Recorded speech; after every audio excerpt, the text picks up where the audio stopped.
আল্লামা লুৎফুর রহমান রাহিমাহুল্লাহ চলে গিয়েছেন আমাদেরকে ছেড়ে। তিনি বলতেন, ইনশাল্লাহ মিজান আবার আসবে। একটা মাহফিলে 10 লাখ 15 লাখ লোক হওয়া, এটা দুনিয়ার কোনো রাষ্ট্রপ্রধানের ইতিহাসেও নেই।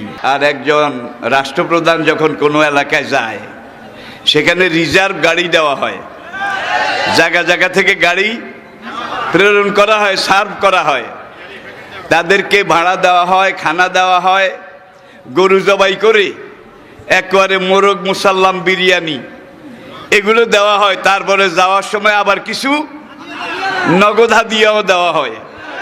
কিন্তু আমাদের মাহফিলে, আমার ছেলেদের, আমার সন্তানদের মাহফিলে যারা আসে, তারা নিজের খরচে আসে, নিজের খরচে খায়। সোজা কথা, সংক্ষিপ্ত কথা, চূড়ান্ত কথা, শেষ কথা, মিজান আবার আসবে, বিজয়ীর বেশে আসবে। এই দেশের তাওহীদি জনতা এমন ইতিহাস সৃষ্টি করে তাকে আলিঙ্গন করবে ইনশাআল্লাহ। হুজুর, আমি তো আসলাম, আপনি তো আমাদেরকে ছেড়ে চলে গেলেন। আল্লাহু আকবার, আল্লাহু আকবার, আল্লাহু আকবার।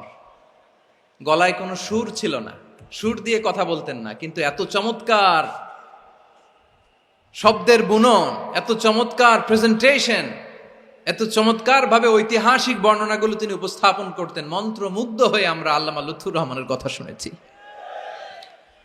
আমরা হযরতুল আল্লাম লুৎফুর রহমান রাহিমাহুল্লাহর জন্য এই বিশাল ময়দান থেকে দোয়া করছি, আল্লাহ তাআলা তুমি তোমার এই খাদেমকে জান্নাতের মেহমান হিসেবে কবুল করে নাও।